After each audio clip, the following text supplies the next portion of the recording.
සුබ දවසක් ඔයාලා හැමෝටම. අද මම මේ වීඩියෝ එක ගෙනාවේ SLT Mobitel routers connection එකක් අලුතෙන් ගත්ත අයටයි. මම මේ වීඩියෝ එකෙන් කතා කරන්නේ අලුත් router connection එකක් ගත්ත කෙනෙක්ට my SLT app එක install කරගෙන එයාලගේ connection එකට අනුව account එක හදාගන්නේ කොහොමද කියලා කියා දෙන්න. අපි දැන් බලමු ඒක කරගන්නේ කොහොමද කියලා. ඔය කට්ටියට තියෙන්නේ Android phone එකක් නම් ඒකේ Play Store එක open කරගන්න. iPhone එකක් නම් ඒකේ තියෙන App Store එක open කරගන්න. මම දැන් Play Store එක open කරගන්නවා. ඊට පස්සේ යටින් තියෙන මේ search option එක touch කරලා මම search bar එක අරගෙන ඒකේ මම type කරනවා my SLT කියලා. එතකොට ඔය කට්ටියට මෙන්න මේ විදිහට මෙතනින් දෙවනියට දකින්න තියෙනවා my SLT app එක. සුදු පාට පස්බිමක් තියෙන icon එකක් තියෙන app එකක්. ඒක තමයි my SLT app එක. එතකොට දැන් මම මේක මෙතන install කරගෙන තියෙන්නේ. ඒ හින්දා මට මෙතනින් වෙන්නන්නේ open කියලා බටන් එකක්. ඔය කට්ටිය install කරලා නැත්නම් ඒක install කරගන්න. මම දැන් මේ app එක open කරගන්නවා. app එක install කරලා ඉස්සරහම open කරනකොට එන්නේ මෙන්න මේ වගේ interface එකක්. අපි දැන් බලමු මේකෙන් අපි sign in වෙන්නේ කොහොමද කියලා account එකක් හදාගෙන. අපිට මුලින් දකින්න තියෙනවා user ID හා password කියලා fill කරන්න. නමුත් අපිට පහසුයි මේ පහලින් තියෙන ඔයාලගේ FB ගිණුම හරහා හෝ Google account එකක් හරහා හෝ sign වෙන්න පුළුවන් නම් ඉතින් මම දැන් ඔයාලට කියා දෙන්නේ හැමෝටම පහසු විදියට Google account එකක් හරහා sign in වෙන්නේ කොහොමද කියලා. ඔයාලට මෙතන පහලින්ම දකින්න තියෙන G icon එක touch කරන්න.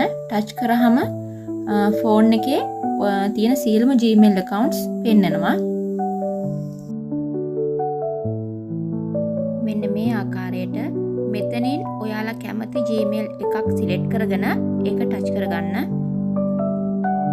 ඊට පස්සේ අපිට මෙන්න මේ විදිහට එකක් ලෝඩ් වෙනවා. මෙතනින් කියන්නේ මේ Google එකයි SLT app එකයි අපේ විස්තර උවමාරු කරගන්නවා කියලා. ඒ කට්ටියගේ terms and policy බලන්න කියලාත් මෙතන කියනවා. ඒක කන්ටිනියු කරගන්න. ඊට පස්සේ ඊගාවට එනවා මෙතන එයාලගේ terms of use. ඔය කට්ටියට මේක උනම් කියලා බලන්නත් පුළුවන්. app එක install කරගන්න අනිවාර්යෙන් මෙතෙන්ද අපි agree වෙන්න ඕනේ හින්දා මම මෙතෙන්ද agree එකට tick එක දාගන්නවා. ඒ කරලා continue කරන්න. ඊට පස්සේ ටික වේලාවකින් අපිට දකින්න පුළුවන් app එක load වෙන ආකාරය. දැන් අපිට දකින්න පුළුවන් my SLT app එක install කරලා app එක open කරාට පස්සේ අපිට ඉස්සරෝම දකින්න තියෙන interface එක. දැන් මෙතන ඔයගොල්ලන්ට දකින්න පුළුවන් are you an existing SLT customer කියලා. අපි එතනින් join වෙමු. දැන් ඔයාලට දකින්න පුළුවන් ටෙලිෆෝන් සහ broadband කියලා කොටස් දෙකක්. මෙතන අපි ටෙලිෆෝන් එක touch කරමු. එතන පහලින් postpaid සහ prepaid ලෙස කොටස් දෙකක් ඔය කට්ටිය මේ විදිහට දකින්න පුළුවන්.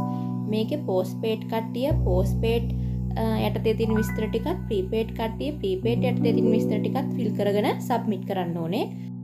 postpaid accounts තියෙන අය එයාලගේ monthly usage කරපු data ප්‍රමාණයට අදාළ ගාස්තුව මාසය අවසානයේ bill වශයෙන් උත් prepaid කට්ටිය ඒ කට්ටියට අවශ්‍ය data ප්‍රමාණය පාවිච්චියට පෙර reload කිරීම මගිනුත් භාවිතයට ගන්නවා.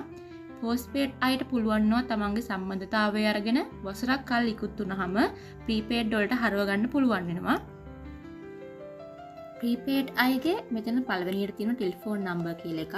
එතෙන්ට ඔය කට්ටියගේ සම්බන්ධතාවයේ අංකය දෙන්න. දෙවෙනියට තියෙන national identity card number එක. ඒකට ඔයාලා සම්බන්ධතාවය ගන්නකොට SLT එකට දීපු identity card number එක මෙතෙන්න දෙන්න. postpaid කට්ටියගෙත් පළවෙනි එක සම්බන්ධතාවයේ අංකය. මෙතන දෙවෙනියට තියෙනවා postpaid අයගේ SLT account number කියලා එකක්. ඒකට ඔයාලා සම්බන්ධතාවය ගන්නකොට SLT එකකින් ඔයාලට දෙනවා receipt එකක්. ඒකේ තියෙනවා account number එක. ඒක මෙතනට දෙන්න. ඊළඟට දෙනවා national identity card number එක. ඒකටත් කලින් කිව්වා වගේ ඔය කට්ටිය සම්බන්ධතාවය ගන්නකොට පාවිච්චි කරපු identity card number එක මෙතනට දෙන්න. ඒ කරලා යටින් තියෙනවා මේ විදිහට submit කියලා බටන් එකක්. ඒක ඔබලා submit කරගන්න. ඊට පස්සේ මේ විදිහට අපිට දකින්න පුළුවන් app එක load වෙනවා. දැන් ඔයාලට දකින්න පුළුවන් ඔයාලගේ router එකේ විස්තර number එකේ මේ විදිහට app එකේ පෙන්වන ආකාරය.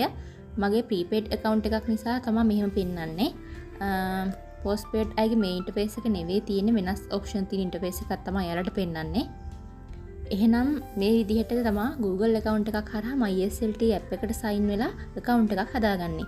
මම හිතනවා මේ වීඩියෝ එක ඔයාලට වැදගත් වෙයි කියලා. ආයෙත් මේ වගේ වීඩියෝ එකකින් හම්බෙමු.